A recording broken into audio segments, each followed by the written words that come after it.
महाराष्ट्र में इन दिनों ऐसी सियासत हो रही है कि पूछिए मत। शायद ही कोई ऐसा दिन होता है जब कोई नया ट्विस्ट ना आ जाए।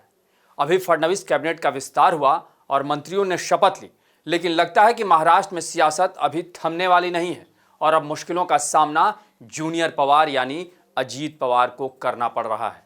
नमस्कार, मैं अभय राय।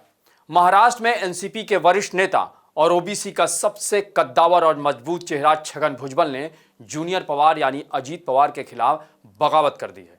दरअसल फडणवीस कैबिनेट का जब विस्तार हुआ तो छगन भुजबल को यह उम्मीद थी कि मंत्रियों में उनका भी नाम शामिल होगा, लेकिन जब उन्हें पता चला कि उनका नाम तो राज्यपाल के पास गया ही नहीं तो उन्होंने पहले नाराजगी व्यक्त की और अब दाल गलती ना देखकर वो बगावत पर उतारू हो गए।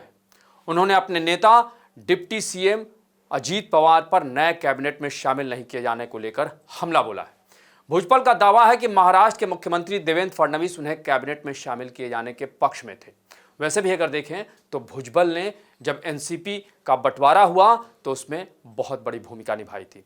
भुजबल ने विधानसभा का जो सत्र चल रहा है उसमें भी वो हिस्सा नहीं ले और वो अपने विधानसभा क्षेत्र चले गए। भुजबल ने कहा कि जहां नहीं चैना वहां नहीं रहना। इस टिप्पणी के बाद उन्होंने यह भी कहा कि वो एनसीपी कार्यकर्ताओं और येवला निर्वाचन क्षेत्र के लोगों से बातचीत करने के बाद कुछ बड़ा फैसला लेंगे। हालांकि छगन भुजबल का यह भी कहना है कि वो मंत्री नहीं बनाए जाने से निराश नहीं है, बल्कि उनके साथ जो व्यवहार हुआ है उससे वो अपमानित महसूस कर रहे हैं। तो चलिए, भुजबल ने जो व्यवहार जो कह रहे हैं कि हमारे साथ अच्छा व्यवहार नहीं हुआ उसके बारे में भी आगे बताएंगे। लेकिन भुजबल का ये कहना है कि जब वो इस साल की शुरुआत में राज्यसभा में जाना चाहते थे तो उन्हें विधानसभा चुनाव करने के लिए कहा गया और 8 दिन पहले राज्यसभा सीट की पेशकश की गई थी जिसे मैंने अस्वीकार कर दिया था। यानी उन्होंने तब मेरी बात नहीं सुनी, अब वे मुझे राज्यसभा सीट दे रहे हैं। क्या मैं उनके हाथों का खिलौना हूँ? क्या आपको लगता है कि जब भी आप मुझे कहेंगे मैं खड़ा हो जाऊँगा, जब भी आप मुझे कहेंगे मैं बैठ जाऊँगा और चुनाव लड़ूंगा? अगर मैं इस्तीफा दे दूं तो मेरे निर्वाचन क्षेत्र के लोग क्या महसूस करेंगे? भुजबल ने यह भी कहा कि वह जल्द ही राज्य का दौरा करने वाले हैं और हमें ऐसा मुखर और मंत्री और नेता चाहिए जो हमारे लिए बोले। यह हमारी लड़ाई है और इसे सदन में मैं एक विधायक के तौर पर लड़ूंगा। छगन भुजबल ने आगे यह भी कह दिया कि चाहे किसी भी रुकावट हो, यह रास्ता मेरा है। उन्होंने मंत्री पद पाना ये हमारी जिद नहीं है, उन्होंने ये साफ कर दिया। लेकिन उन्होंने ऐसा भी कहा कि समाज के लिए वो अंत तक लड़ेंगे। कार्यकर्ताओं के बीच शायरी करते हुए उन्होंने कहा कि मेरे बारे में कोई राय मत बनाना गालिब, एक ऐसा दौर आएगा मेरा वक्त भी बदलेगा और तेरी राय भी बदलेगी। उन्होंने ये कहकर सुनाया। यानी कुल मिलाकर अगर देखा जाए तो छगन भुजबल बिल्कुल बगावती तेवर में है।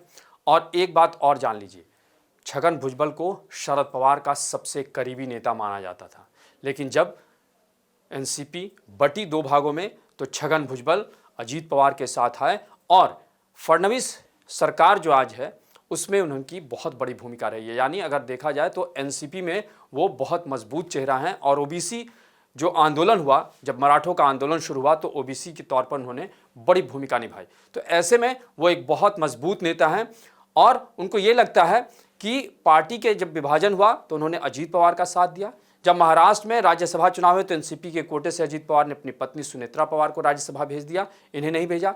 और लोकसभा की तैयारी जब चल रही थी तो इनका नाम ही नहीं आया, जबकि इन्हें चुनाव लड़ने के लिए कहा गया था। और साथ ही एनसीपी में जो महत्वपूर्ण फैसले हो रहे हैं उसमें उनको कोई जगह नहीं दी जा रही है। तो छगन भुजबल इससे लेकर काफ़ी आहत हैं और ये जान लीजिए कि अगर छगन भुजबल अजीत पवार का साथ छोड़ते हैं और सीनियर पवार के अगर वो जाते हैं तो ये सिर्फ महायुति सरकार नहीं, अजीत पवार के लिए बहुत बड़ा झटका होगा, क्योंकि छगन भुजबल आज भी ओबीसी का सबसे मजबूत चेहरा माने जाते हैं। और महाराष्ट्र में अभी जो फिलहाल नई रणनीति बन रही है तो उसके तहत छगन भुजबल का रोल काफ़ी अहम है। लेकिन सियासत में प्रेशर पॉलिटिक्स होती है तो छगन भुजबल कहीं ना कहीं अपनी प्रेशर पॉलिटिक्स का भी इस्तेमाल कर रहे हैं कि आज नहीं तो आगे उनके लिए रास्ता बन जाए। आपको हमारी ये रिपोर्ट कैसी लगी उसे कमेंट बॉक्स में ज़रूर बताएं और अन्य खबरों से अपडेट रहने के लिए बने रहे हमारे साथ, क्योंकि हम हैं बुलंद भारत टीवी, ताकत आपकी।